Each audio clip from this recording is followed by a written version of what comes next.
Magandang araw.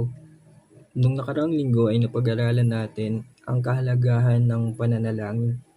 Ngayon naman ay pag-aralan natin ano ba ang kondisyon na itinatakda ng banal na kasulatan kapag tayo ay nananalangin o lumalapit sa Diyos. Ano yung mga bagay na dapat nating tandaan sa ating pakikipag-ugnayan o sa ating pananalangin sa Diyos.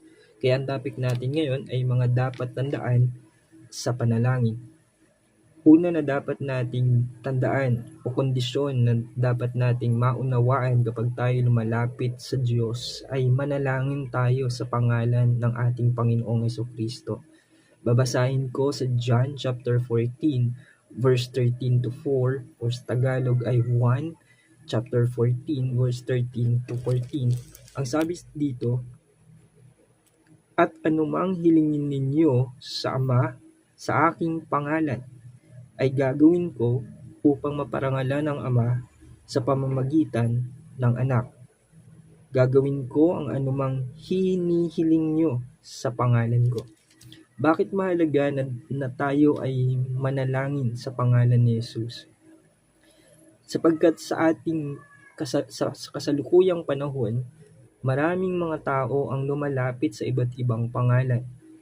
Dito na lamang sa ating bansa ay lumalapit ang marami kay Maria para daw sila ay pakinggan ng Diyos.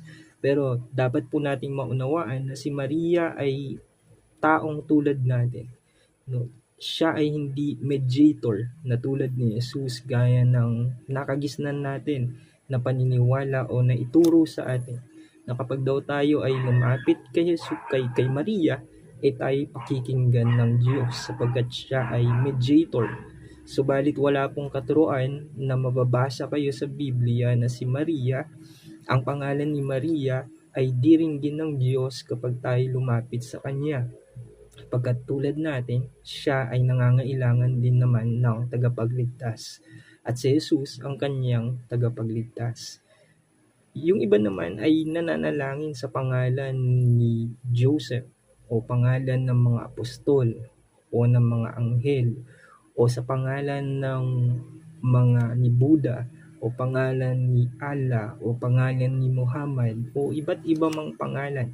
Tandaan natin ang sabi ni Jesus ay maliwanag. Ano man ang hilingin ninyo sa Ama, kanino daw pangalan? Sa aking pangalan. Sa pangalan ni Jesus ay diringgin niya sapagkat si Kristo ang kanyang anak. No? Si Kristo lamang ang buktong na anak ng ating Diyos Ama. At gagawin daw ni Jesus ang